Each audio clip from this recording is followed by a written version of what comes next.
Hello, how are you doing today? Um,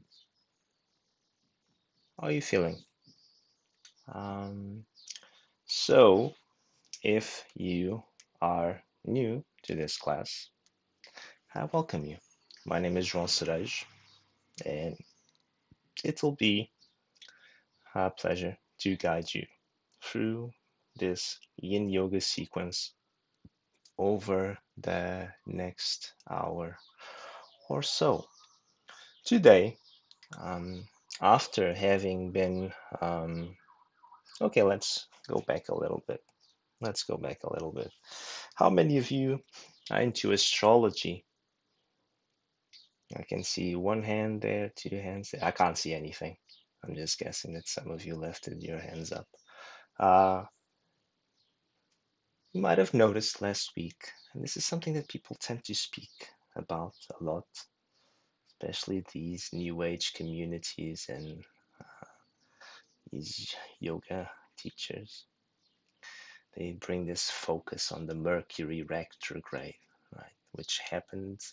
Oh, we're on it, but started last Thursday or last Friday. Um, Now, a lot is said when it comes to Mercury retrograde. Mercury has to do with communication, right? Mercury was, am I right? Mercury was the god of uh, sending messages and stuff. So, um, anyways, people tend to say that once Mercury goes retrograde, and by the way, we've been in retrograde season for a long time now, and if you haven't fastened your seatbelts yet, please do. If you have so, please keep them on. I believe this will last until end of September. Um, and so usually, oh, and today marks Mars moving into home. It's home sign, my sign, Aries. So for the next 6 months, Mars is in Aries. So if you begin to feel a little bit agitated, um, potentially that's one of the reasons, as the fire can be a very strong catalyst. Um, where am I going with all of this? What I'm trying to say is that similarly to this heat wave that we currently have in London, um, yes, especially women tend to be influenced by, say, the phases of the moon, as our body is composed mainly of water. And if you think that the moon controls the tides, you just make the connections, right? But how much can we justify our behaviors, our patterns, our circumstances on external factors? Yes, you were born on a certain day at a certain time, and that makes the whole astrological sign, a zodiac sign, your chart, right? It's very minimal to say that, for example, I'm an Aries. That's just uh, where your sun was positioned. So the day that you were born, that the soul decides to incarnate in a specific location, specific parents, etc., travels through a line, and based on what the cosmos is at the moment or at that time, it will have an impact on the way one goes around the dharma and the clearing of the karma for this lifetime. Um, Hence my slogan, my phrase being burn your karma, remember your dharma. Where am I going with this? So do not put it necessarily always outside. You can justify that now the heat wave is too hot and stuff, and don't feel I feel a bit sluggish, and uh, try to draw inwards. Try to see what all of these circumstances, the Mercury retrograde, you can't justify everything on things that are outside of you. You know, it's about taking responsibility, taking, being sovereign or sovereignty about um, what you feel, what you experience. And so most of the time, the things that challenge you the most, and I can rephrase this, are not rather challenges, but opportunities for growth, for expansion, for clearing out samskaras.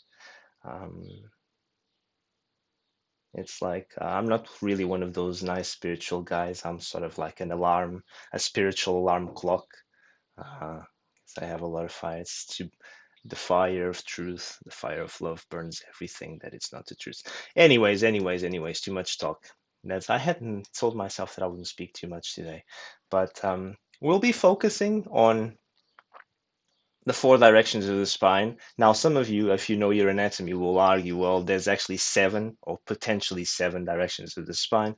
So when you go into a Surya Namaskar and you lift the arms up overhead, you're trying to have an axial, so the spine extension, trying to extend the vertebrae away from each other.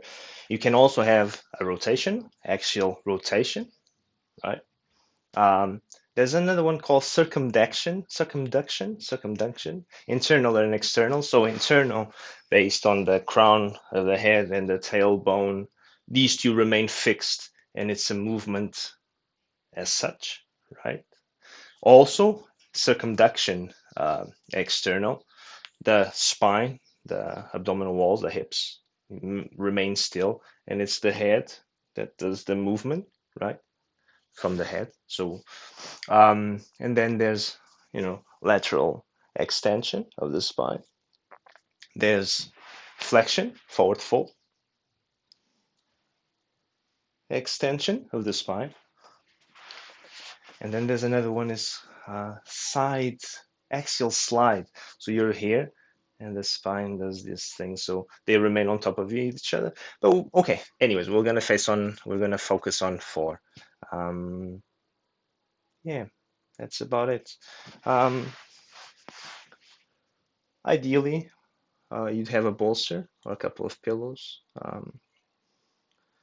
two cork bricks there, two cork blocks, a belt. We may not use all of them, but if you have them, I guess it's potentially will be able to assist you. Find your comfortable seated position.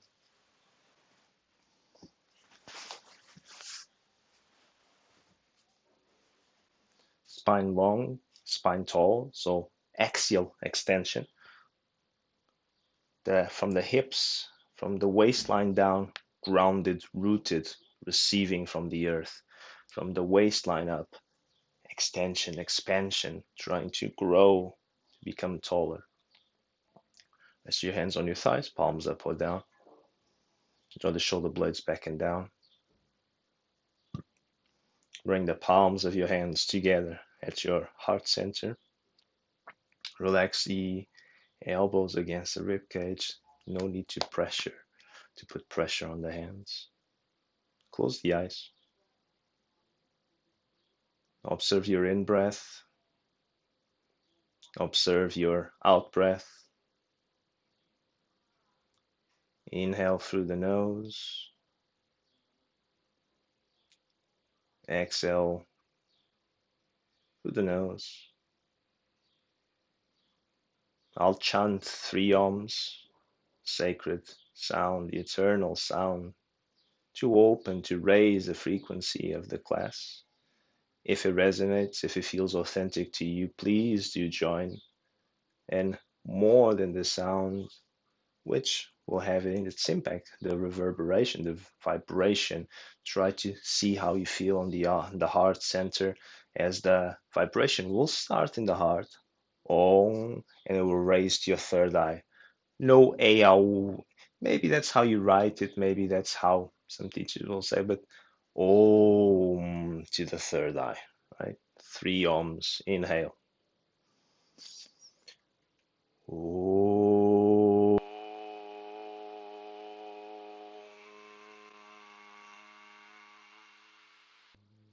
Inhale through the nose. Om.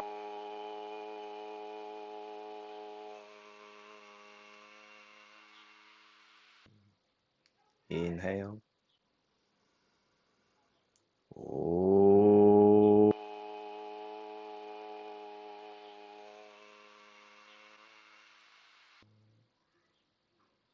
Very good. Release the hands down to your thighs. Remove the props from your mat. Just lie flat on your back. Extend the legs forward. Close your eyes. Take the time to allow your body to anchor. Anchor down to the earth. Inhale. Here, exhale to bring your left knee to the chest. Push the right heel away from you. You can relax the left foot or you can flex it, up to you. But try to keep the right thigh engaged.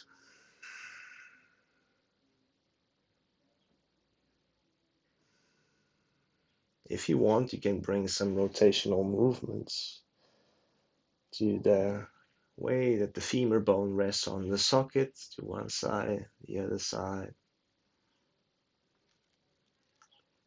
And we swap.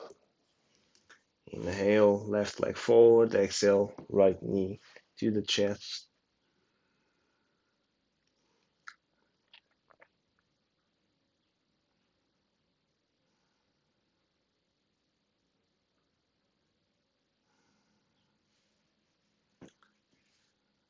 Holding the right knee, rotate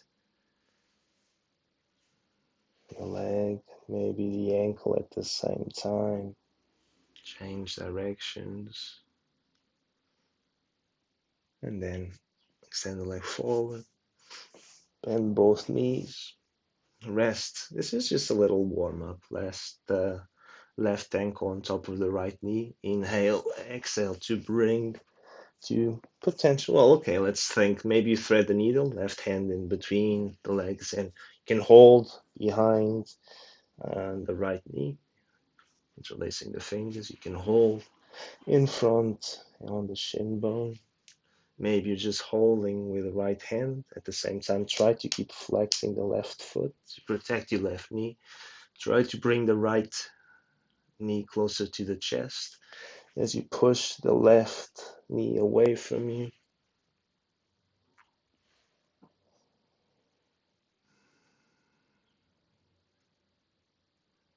If you're really flexible, extend also the left leg up. Maybe hold the calf muscle, hold the ankle.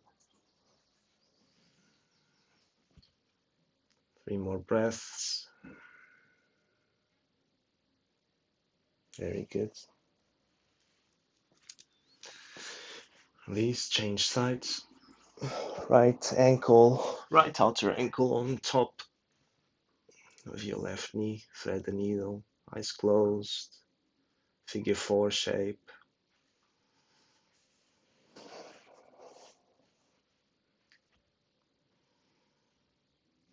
Observe your in breath, observe your out breath. Any variation is welcome as long as you keep listening to your body and don't push it over its edge. Very good. Release both knees to the chest, grab a hold of the shin bones, roll gently from side to side. Massaging your lower back, your kidneys.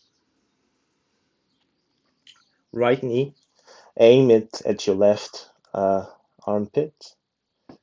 Bring the left one behind it. So this is a Supta Gomukhasana, or at least Supta legs Gomukhasana. Gomukhasana legs, supine version. So if you can see, change ankles. Crossed, and then try to hold the blades, the outer edges of each foot. So you hold the left outer edge with the right hand, hold the left outer edge with the left hand. You can be here if that's too intense, otherwise try to bring it up and down. Breathe.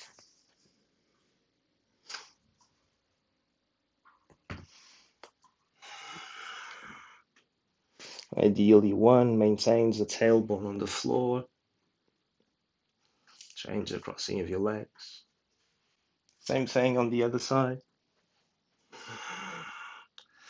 Be open to the possibility that this side might be, for me it is, a bit tighter.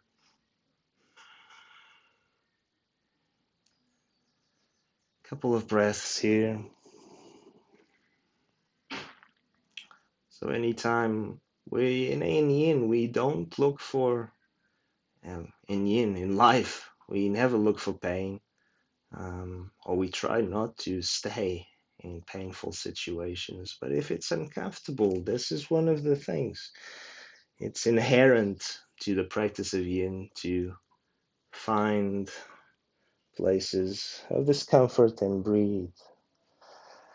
Release, release, release. You might think of these just as stretches, but as you come to see, there's so much more to the yin, to yoga.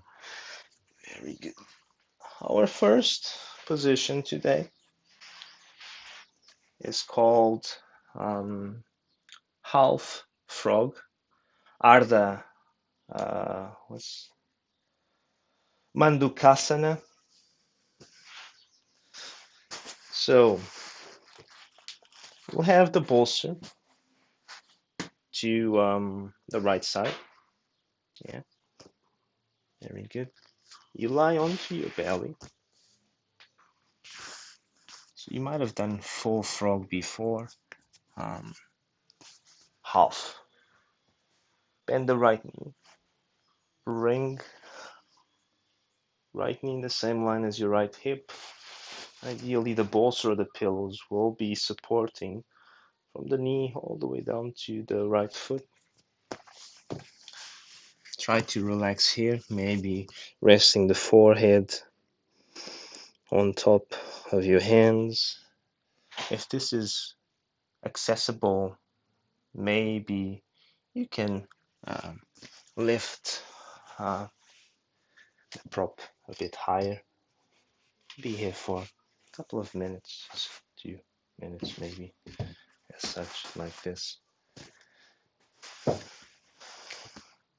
But try your best to maintain the hips square.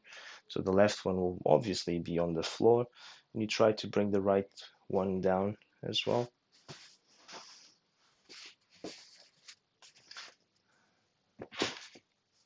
Close your eyes. Observe how you feel. Try to relax your butt cheeks.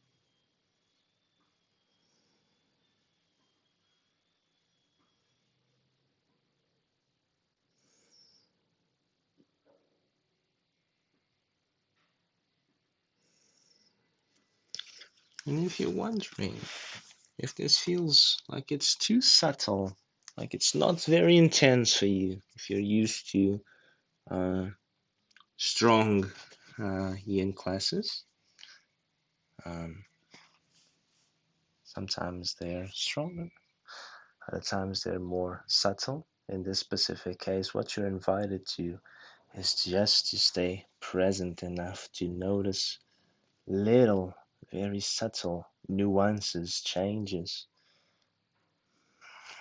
It's like the breath. Think of your last 5 breaths here.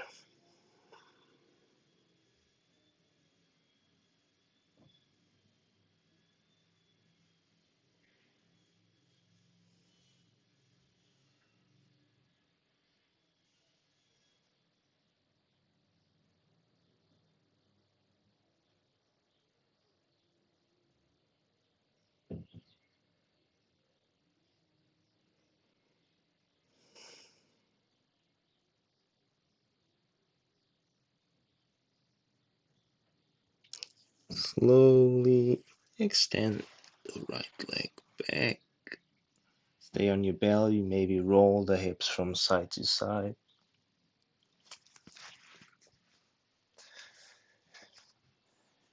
And then we change the other side. Left knee on top of the bolster of the pillows, whatever prop you chose, lying on your belly.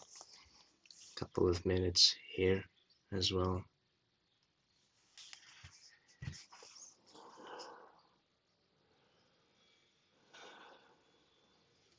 This is good. If you're wondering where's the spinal movements here, this is good. It's like a still subtle warm up in the sense that might be able to allow you to not only first slow down the wheel of thoughts, of emotions, of samsara, if you will, but also to bring a little bit more mobility um, and openness to your hips, to the hip girdle.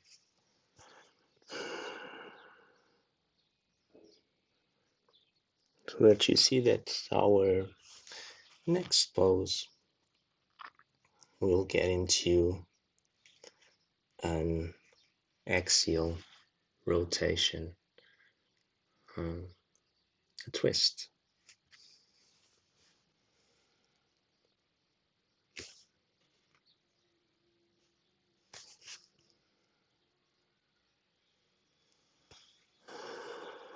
Last couple of breaths here, maybe 5 to 10.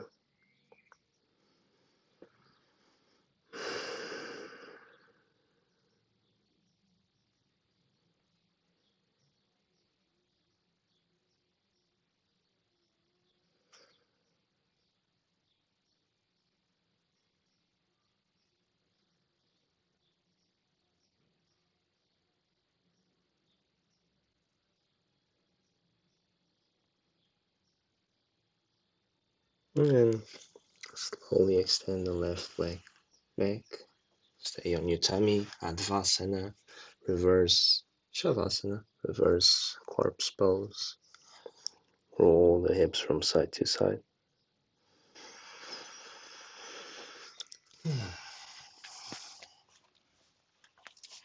Then do lie on to your back once again. This time, let's change angles. This is Supta Matsyendrasana, supine spinal twist. Extend the left leg forward, right knee to the chest. See where I'm positioning the bolster. So now, when I exhale, I take my left hip to the right so that its axis now, the right stays on top of the left. I rest my right shin bone on top of the bolster, so the right knee all the way down to the ankle or to the heel. If this is too low, because here it's more important to have the right shoulder blade on the floor, so you push down the left elbow, shuffle the left to the right. Maybe you will again make the support a little bit higher, such. You can rest the left hand on top of the right knee. You can keep the arms out to the side. You can cover your eyes with an eye bag. You can rest both hands on your solar plexus, Manipura chakra, the tummy. Up to you. We'll be here for the next 3 minutes.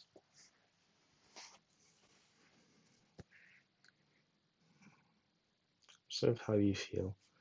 So, twists, generally speaking, have the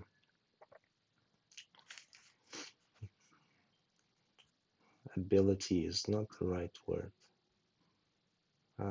will restrict your breaths as the diaphragm doesn't have that much space to move upwards and down. So you might feel like your breath is a little bit shallow as compared to once you're not in a twist, right? Um, try to stay with it. Try not to worry too much about it. Trust that the body knows what it's doing. Try to be still. Again, I don't know in which you might be in London, you might be somewhere else in the world. Here it's quite warm, so one tends to feel a little bit lethargic, and which could be seen as an advantage for the yin practices. The body will naturally want to yield more, relax more. But again, try not to focus on the external, uh, on Maya.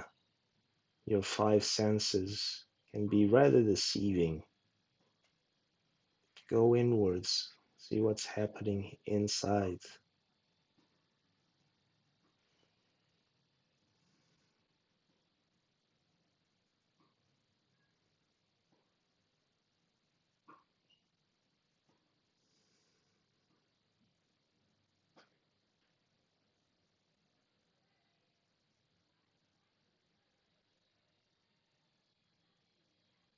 Notice the motions within. So in yin, this is another beauty, or in hatha in my classes.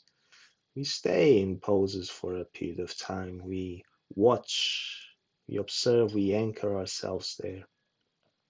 So that one potentially, if you're mindful, is you're able to see how once in physical stillness, once you're anchored, you can potentially perceive the dynamics within the breath, the heartbeat, emotions, and more. This is why the breath is so important. It allows you to stretch, to open. So it's space creating the body from the inside out.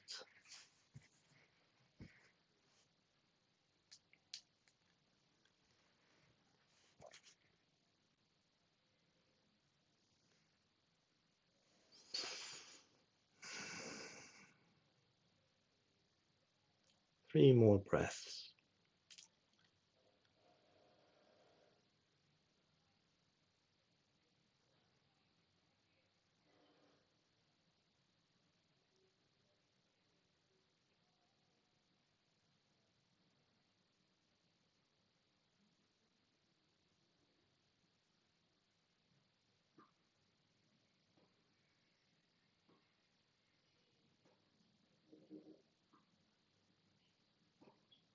Next out breath, slowly, slowly, slowly, tentatively. Be mindful of your spine, especially of your lower back here. Roll onto your back. Extend the right leg forward, arms alongside the body, mini shavasana. Observe how you feel.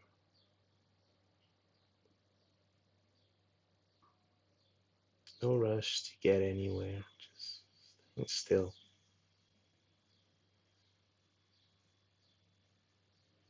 How the left side of the body is right now, on the right. And so, then, whenever you're ready, maybe not necessarily as I did it, I just have to do it as such so that you can see. But bring the props next to your right hip. So, left knee to the chest, inhale here.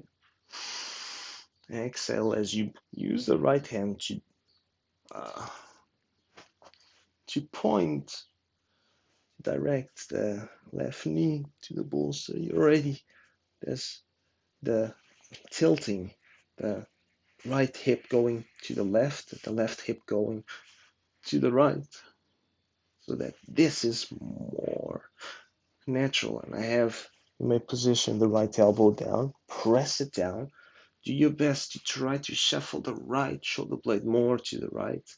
You relax the right hand on top of your left knee. Um,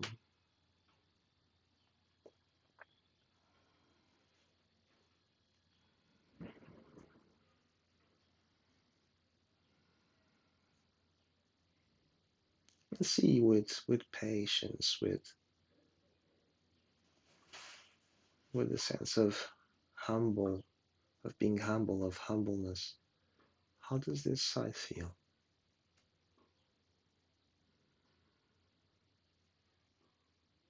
Is there any element of resistance to this twist on this side? Are you more open, more flexible? Is there a bigger range of movement here? I didn't suggest it so on the other side, so maybe uh, don't do it now. But if you want to repeat this sequence at your own time, if you want to check my YouTube or maybe even look to the left, so intensify this axial rotation. Um, but since we didn't do it on the other side, just keep the facing the head, the face towards the ceiling. Eyes closed though.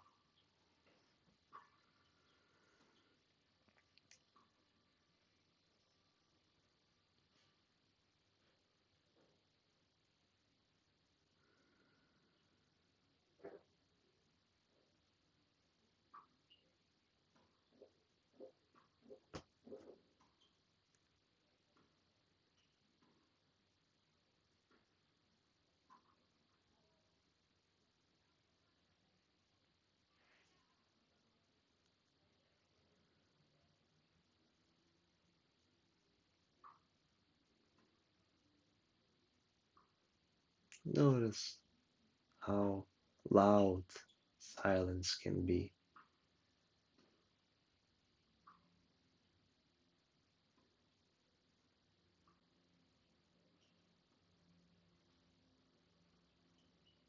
Enough time to be space, to be inquisitive, childlike, not immature, but open. That's what I mean by childlike, open, inquisitive. How do I feel here? What other layers can I explore? How much more can I relax? Can I let go here? And that being said, you're not forcing the let go. We trust, we prepare the setting, uh, and then you let go and you let it unfold, you let it blossom.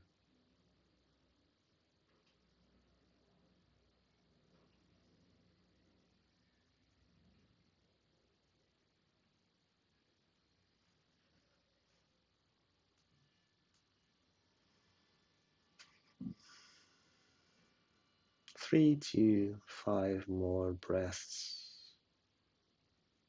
wherever you are.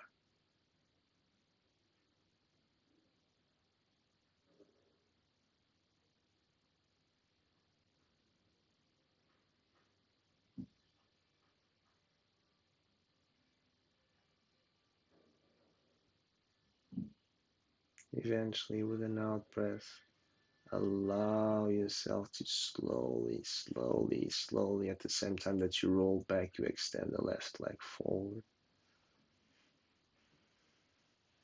Mini Shavasana.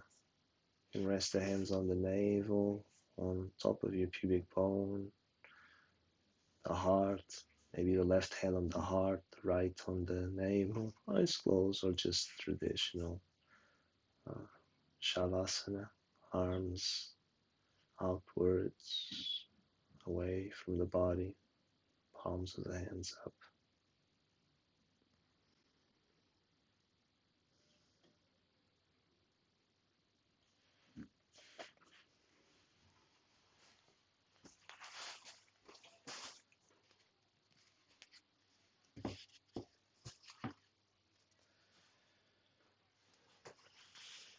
So we move on to another spinal movement,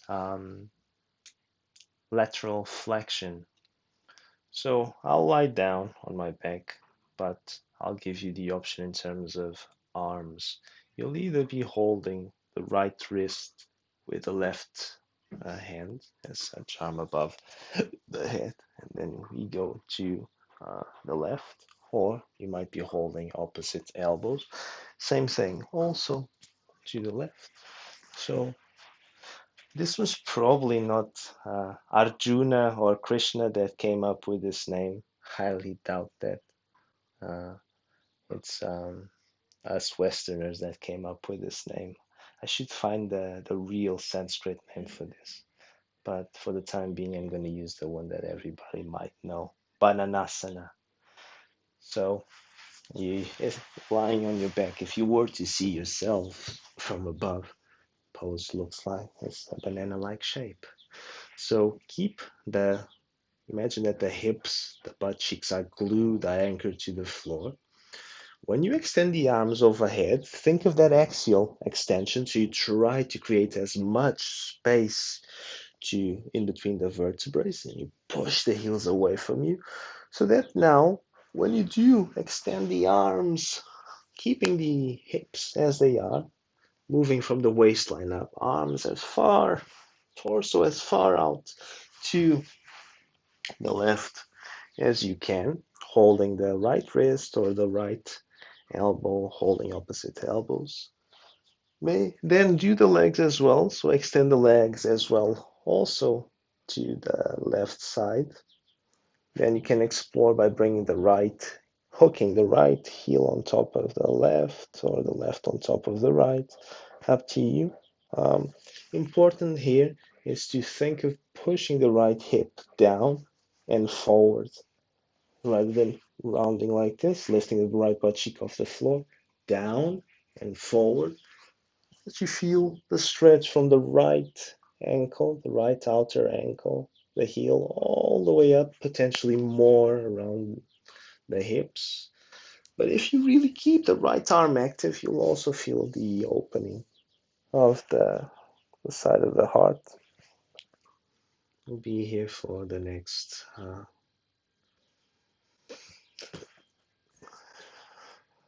let's say, 2 minutes or so.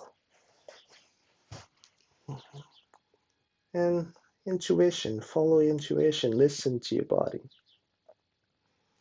If, say, you can go deeper, please do so. If it's too much, if you can't, if your breath is a bit shallow, you can't breathe too much, you can't breathe that deeply, maybe back away. Uh, so I studied architecture back in the day as alongside studying film. I could go into a deep conversation here on how both are important, how all three connect architecture, film, and yoga. Uh, the core connection being space. You'll know what I mean if you have a glimpse. But where am I going with this? So, Le Corbusier, a famous architect, French architect, said something that it's very yogic, in my opinion. Less is more. So, if at any point in any of your practice, may it be a Yenasana, Ashtanga, Hatha, maybe sometimes one is invited. Your ego might not necessarily like it, but what would it feel like to take 2 steps backward so that potentially your body begins to be more trustful, more can surrender? Then you can give an honest, a genuine, dignified step forward.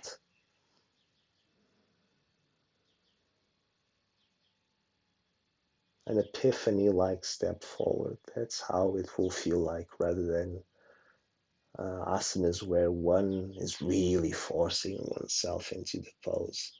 So sometimes you get a glimpse of space and you're like, this is what these yogis, these great sages were talking about all along. It's rather beautiful. Rather beautiful. Okay. Next in breath. Back to center. Find length once again to the spine. Arms up overhead. Extend the arms. Push the heels away from you. Exhale out to the right side. Arms and legs as far out to the right as you can. Left hip down and forward. Left shoulder blade ideally on the floor. Left arm, if you're holding the wrist, arm straight, extended. See, there's an element of effort here, effort without struggle. The right elbow is bent. You keep the neck neutral, shoulders away from the ears. Relax, relax.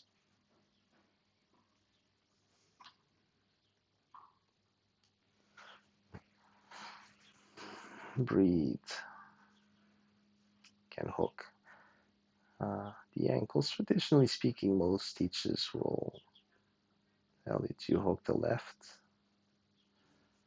But if you think about it, maybe the right on top will be more beneficial. It's the same way that's what's happening uh, on the wrists. So suddenly, if you hook the right on top of the left, is similarly to what the right hand is going to your left wrist. They're both holding them together. And so you can also use that to find more length to the spine. And in this pose, something that is very important, hopefully all of you did so, is that axial extension. It's like when you go into Urdhva Hastasana, you're upright and you extend, open the arms out to the side, up and above, palms of the hands together at the top. You find that length. So when you do so this before you come to a lateral flexion, then there won't be as much compression on the, on this case, on the right side of the rib cage. A couple of more breaths here, let's say, or more, 30 more seconds. Eyes closed, and to be honest with you, um, one of the things that really annoys me when I go to class, especially yin or restorative, is when the teacher speaks too much. This really gets on my nerves, so I'll keep quiet. This is not about me. It's all about you. Remember that. It's not what the teacher tells you. It's what you feel, how your breath is.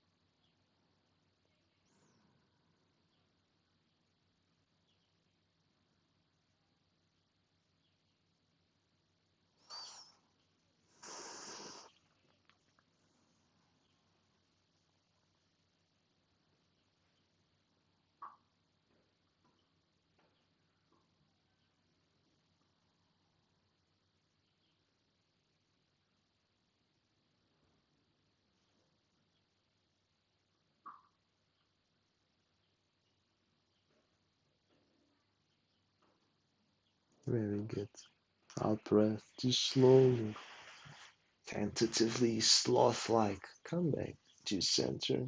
Maybe you'd like to once again extend the arms up overhead, or you just want to pause, contemplate the present moment, taste it, feel it.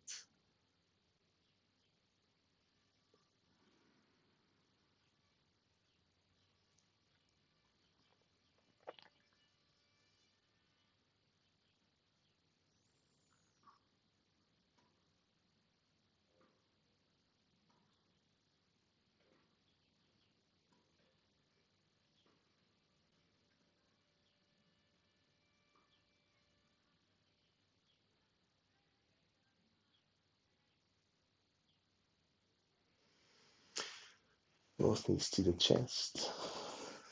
Roll from side to side as you hold your shin bones. Maybe even rotational movements to the hips. Maybe hold each knee with the hand with one hand. Keep the toes together. Maybe inhale to bring the knees to the chest. Exhale to open the legs wide. doing circular movements as such. Inhale. Yeah. Actually, inhale out to the side. Exhale. See what feels better for you. One is always exploring, change direction, see how the breath is more. You probably feel like when you go with the knees forward now, you inhale. Exhale to bring the knees in. Inhale. Exhale. Very good. Grab the knees. Roll on to the left side. Then with the right hand, push yourselves up to a seated position. Caterpillar. Paschimottanasana. Okay. Grab as many props as you want, as you need. Legs forward. Extend the legs forward. Maybe have a blanket or fold your mat in 2 or 3, say like this, this, this. Let you sit on the edge, especially if you have a tendency to, if your hips are rather like mobility or flexibility, or you sit in a book like this, and you sit on the edge. You sit on the edge so that the pelvis can tilt. So you see the movement of my hands here, tailbone up, pubic bone down, so that you find more length, more space to the lower back, if you need so. Legs straight, leave one, so feet hip width, hip distance apart, or at least one fist in between the uh, the heels. Remove the flesh from the sitting bones, draw the thighs inwards. Find length to your spine, engage the thighs, lift the arms up overhead. Exhale, heart leads the way, spine long. You can support your forehead on the bolster, relax the legs, relax the knees. What else? You can bring the bolster underneath the knees if you find that this is too intense, or a pillow underneath the knees. Let's see, like this. And you can have the bolster to hold like this, or with a brick on top. Support your head like this. Anything that feels comfortable, accessible for you. Um, be here for the next 4 minutes. Try not to let go of the idea. If anything, the toes are dangle inwards rather than outwards, because you want to maintain the knees pointing up to the ceiling. That's why we draw the thighs inwards. Not about holding the feet or how far one can go. Relax the hands down. Breathe.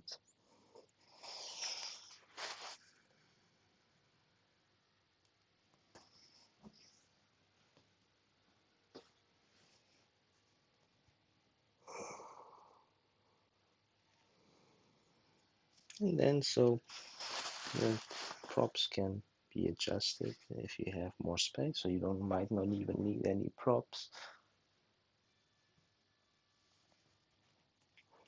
Any height that is suitable for you. Maybe without any props. If you're tight on your hamstrings, like I am, the tendency will be to round your upper back. You try your best to keep the spine long, but this being yin, eventually, just let it go. Let the head come down, relax the neck.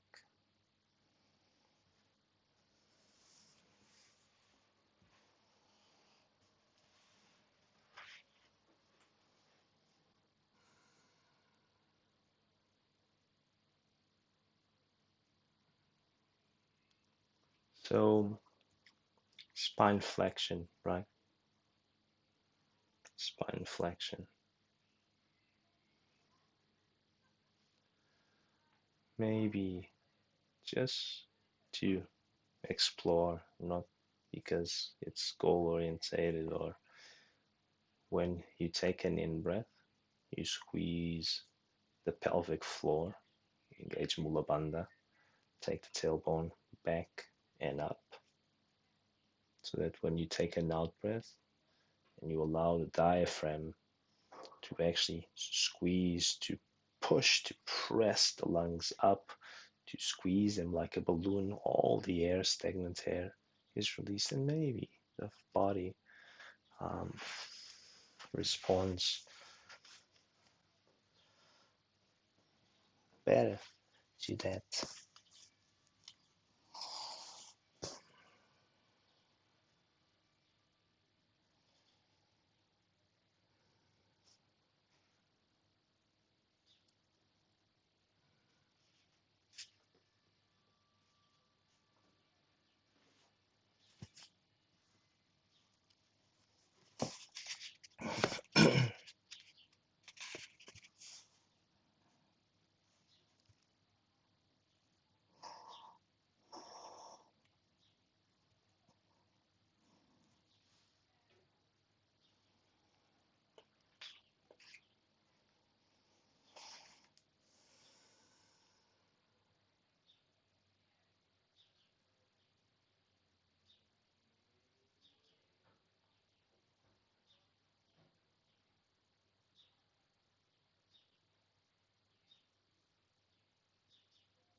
Last minute or so here.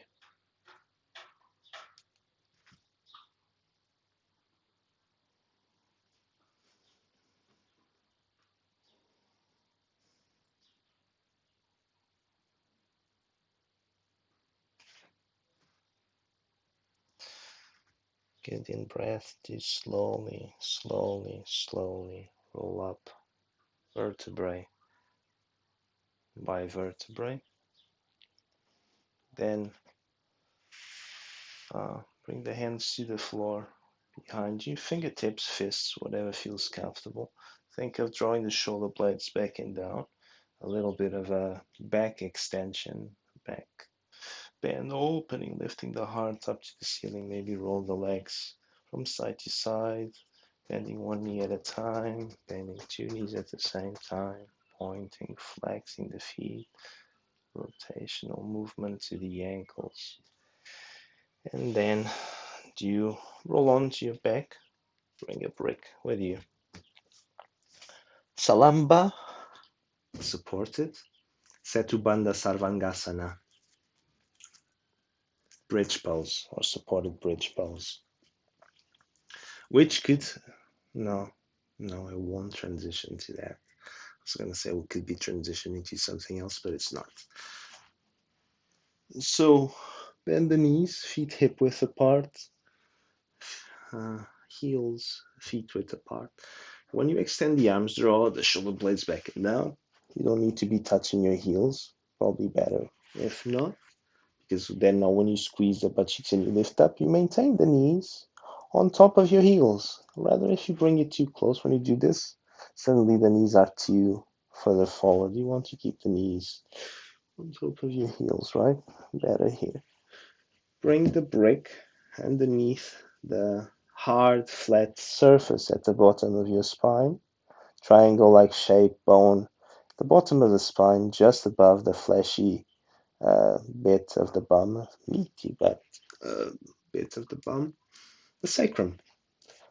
So my suggestion is to keep the brick at its mid height, but there's other heights, so lowest or highest, up to you. Draw the shoulder blades back and down, arms out to the side. You also want to hold opposite elbow above the head.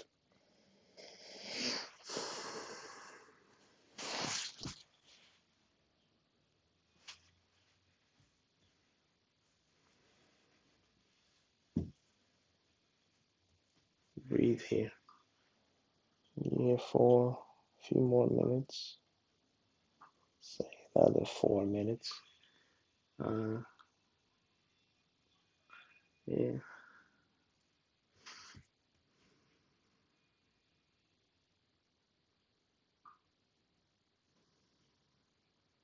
yeah.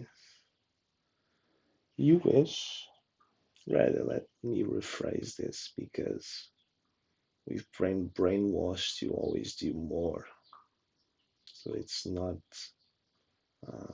if you wish, if your body gives you permission to, allows you to, is open to, tentatively, you extend both legs forward. In this case, can have the heels together, allow the toes to dangle outwards. Explore maybe the feet. You want to have them wider apart. You should feel comfortable, like it's not over compressing anything, that you don't feel any sharp pain or nervous reaction to this. If you do this and suddenly you're bending the knees a little bit because the body is telling you if you really extend, if you really go into the poses too much, bend the knees once again. This is perfect as is. If you're holding opposite elbow above the head, please don't forget now to change the crossing of your arms. Look straight or not.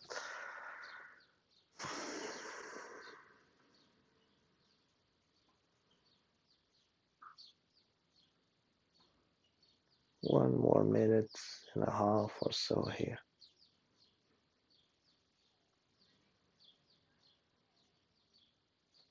Shoulders away from the ears. Observe what happens with every in breath, especially if you're aware of abdominal breaths. When you take an in breath, the belly expands, rib cage, upper torso opens up. You feel an open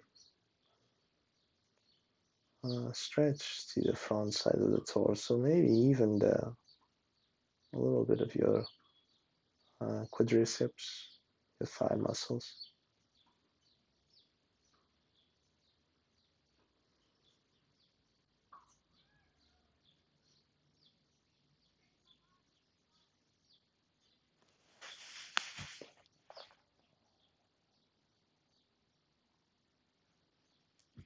Last 5 to 10 breaths here. I'd suggest that in these last ones you begin to at least slide. If the legs are straight, slide the heels to you and the knees. Release the arms out to the side. 5 breaths here. Whatever height you have, think of slowly, slowly. So say I'm in the middle one. I lower it one level. My spine goes, okay. It's not an abrupt change, right? You allow the body to readjust like Play-Doh, right? Slowly, not forcing the connective tissue to, not to shock the nervous system and force the fascia into um, tension to contraction. You want that the movement is subtle. It's at the bottom. You may just want to extend the legs forward or bring the knees to the chest and roll from side to side. Either way, this we come now to our final relaxation posture, Shavasana. My suggestion in any practice is not to bring the bolster under your knees. You only do so if you really have a lot of pain on your lower back. If you bend the knees in Shavasana with the bolster, it might feel comfortable, right? But that's not what our bodies were made to do. It's part of the curvature of the spine to have this natural arch on your lower back, right? It's the same as when you're lying on bed in bed or I see some people bringing pillows or bricks underneath the head when in Shavasana. No, it's the same as you when you're in Tadasana, mountain pose. You don't tilt the neck forward, nor do you long spine, shoulder blades tucked back and down, tailbone forward and down, pubic bone up, heels together, toes out to the side, palms of the hands up.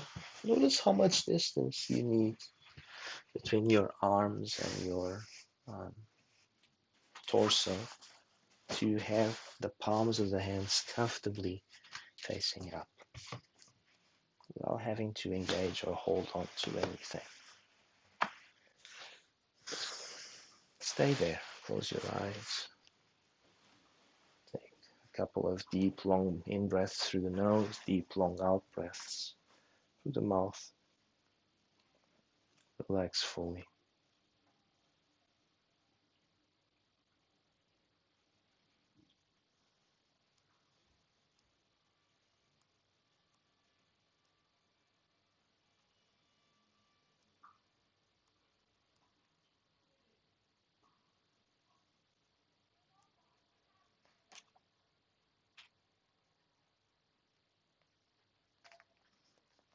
This poem is called Dear Journeyer. It goes. Have you made love to empty and soulless things for too long? I know that you get a little crazy when you have not paid attention to the heart inside your heart. And like a man in the desert dying of thirst, you see things that aren't really there. If your heart is thirsty for love and God, then turn around now and go back to where you came from, back to the simple ground of your origin, inside the inside of this flowering and radiant emptiness.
Begin to bring the awareness back to your space.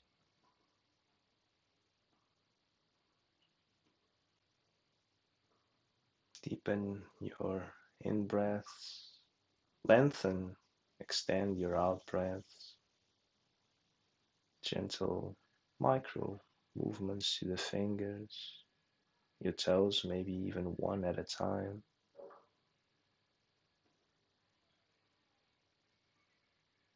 Amplify that movement, bringing the rotation to the ankles, the wrists.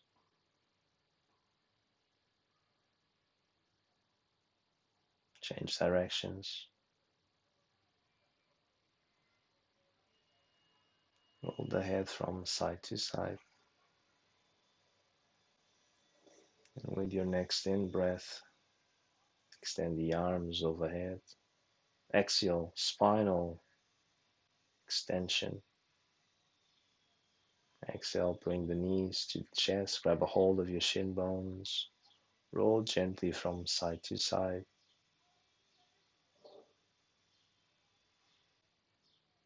In time, lean fully onto the left side of your body for a fetus-like position. Support your head with your left arm or make a pillow with both hands. Stay there for at least 3 in breaths through the nose, 3 long sigh outs, out breaths through the mouth.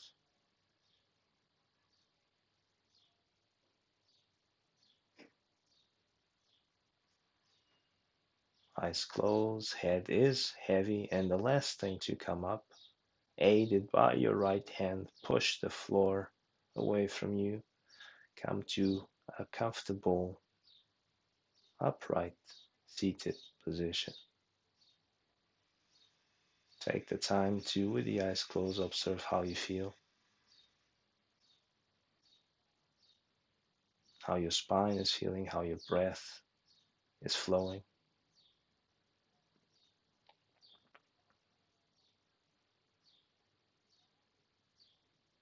Palms of the hands together at the heart center.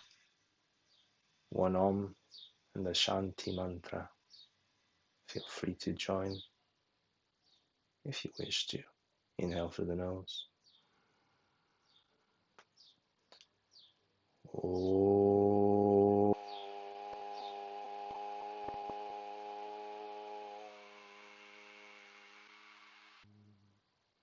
Inhale. Shanti. Shanti. Shanti.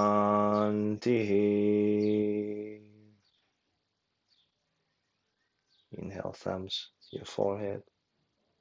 Exhale, prayer back to your heart as you bow your head towards your heart. Hari Om. Namaste. Take your time to slowly peel your eyes open, roll up. Beautiful people. Hope you're doing well. Hope that was beneficial for you. Remind yourselves, let the heat wave, the external heat, be a reminder, not a challenge, an opportunity for you to draw inwards. Remember, the universe, God, only gives you as much as you can handle. The bigger, and I was going to say challenge, the bigger the opportunity, the more potential there is for growth, for expansion. You never get more than what you can handle. Might feel like sometimes is a bit much. Breathe. Allow it to unfold. Try not to cover those emotions with I don't know, with external things. It could be food, could be partners, could be jobs. When the more it gets intense, the more one takes time to sit down, meditate, to just be with that emotion. Otherwise, you're going to spend the rest of your life trying to run away from that and covering it up. And when I say the rest of your life, if you believe in next lifetimes, you don't want to be continuously going. But that's the theme for another time. It's a pleasure to have been in your company. Many blessings to you. Hari Om. Namaste. Thank you. Thank you.